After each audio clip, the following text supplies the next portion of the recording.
কে? সকল ক্ষমতার উৎসকে কেউ যেটা পারে না, পারে কে? সে আল্লাহর দরবারে আমরা শুকর গুজার হচ্ছি, করে নিচ্ছি কালিমাতুশ শুকর আলহামদুলিল্লাহ। সবাই গলা খুলে আওয়াজ করে পড়ুন, রব্বানা লাকাল হামদ হামদান কাসীরান তাইয়্যিবান মুবারাকান ফীহি ইয়া রাব্বি লাকাল হামদু কামা ইয়ানবাগি লিজালালি ওয়াজহিকা ওয়া আযীমি সুলতানিকা লাকাল হামদু বিল ঈমান লাকাল হামদু বিল ইসলাম লাকাল হামদু বিল কুরআন। মরহুম মাওলানা শহীদুল্লাহ স্মৃতি সংসদ ও পেকুয়া সমাজ উন্নয়ন পরিষদের যৌথ উদ্যোগে আয়োজিত আজকের এই অষ্টম তাফসীরুল কোরআন মাহফিলের সম্মানিত সভাপতি, প্রধান অতিথি, বিশেষ অতিথি, মঞ্চে উপবিষ্ট মেহমানবৃন্দ এবং দেশ বরেণ্য প্রথিতযশা ওলামায়ে কেরাম যারা সকাল 10টা থেকে আজকের এই বিশাল তাফসীরুল কোরআনের ময়দানে আলোচনা করেছেন, আমি সবার প্রতি কৃতজ্ঞতা, অভিনন্দন, মোবারকবাদ জানিয়ে শুরু করছি।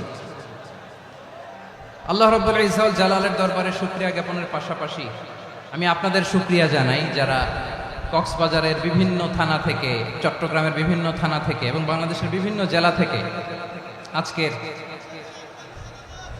আমাদের এই প্রোগ্রামে প্রায় দীর্ঘ 5 বছর পর যে তাফসীরুল কোরআনের প্রোগ্রাম দিয়ে এবছর আমরা প্রোগ্রাম শুরু করছি, সেই প্রোগ্রামে আপনারা জয়েন করেছেন। আপনাদের সবাইকে অন্তরের অন্তঃস্থল থেকে শুভেচ্ছা জানাই।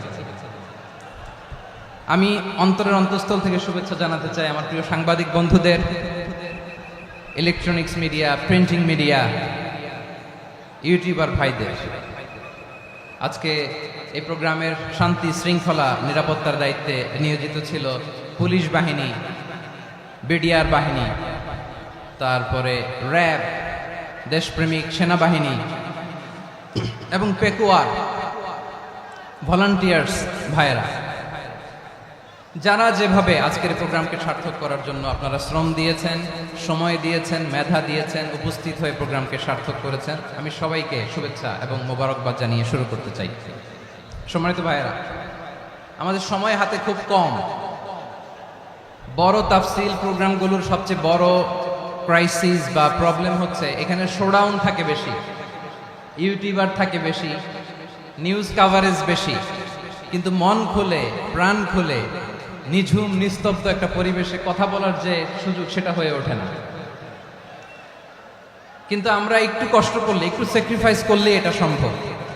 আমি শুরুতে হাত জোর করে আল্লাহর ওয়াস্তে আপনাদেরকে চুপ থাকতে বলেছি। কোনো ভলান্টিয়ার্স আপনাকে বলবে না, একজন আরেকজনকে বলবে না, একে অন্যকে বলার দরকার নাই, থামো, সরো, জায়গা নাই, কিছু বলার দরকার নাই, শুধু চুপ থাকতে হবে মেহেরবানি করে কয়েকটা মিনিট।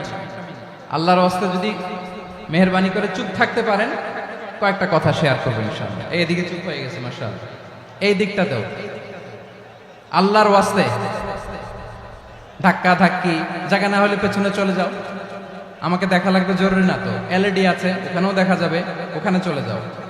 ধাক্কা ধাক্কি করে ঘেমে ঘরমাক্ত হয়ে কি একটা কঠিন অবস্থা। শীতের সিজন মনে হয়, আমি তো ঘামতেছি, ফ্যানটা বাড়াই দিতে হবে, ঘামতেছি টোটালি।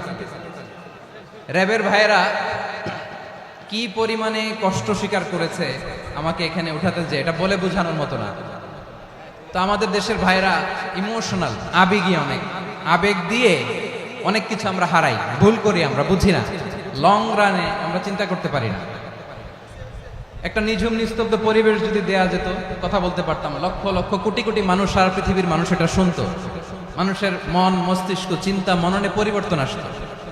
কিন্তু ধাক্কা ধাক্কি করে আসতে আসতে আমাদের মাইন্ড ডিস্টার্ব হয়ে যায়। কিছু বুলেট পয়েন্ট সাজিয়ে নিয়ে আসছে, যেটা বলবো এটা ব্রেন থেকে হারিয়ে যায়, আর মনে রাখতে পারি না। জান নিয়েই তো টানাটানি, আমি মনে রাখবো কি? জান নিয়ে টানাটানি। তো যদি আমরা প্রতিটা বড় বড় পাবলিক ইভেন্টে যদি এরকম করি, আমাদের পক্ষে কি আর ময়দানে কথা বলা সম্ভব হবে? বাধ্য হয়ে পরে ফেসবুকে ঘোষণা দিব যে আমি আর তাফসীর মাহফিলে নাই, আমি মসজিদের হালাকা করব, 20 জন নিয়ে আমি দাওয়াতি কাজ করব, যথেষ্ট, গুড ইনাফ। এটাই আপনারা চান নাকি? এটাই চান? তো একটু মেহরবানি করে চুপ করা যাবে না? জায়গা না হলে পেছনে চলে যাবে। কিন্তু যারা থাকবেন চুপচাপ, আওয়াজ করা যাবে না।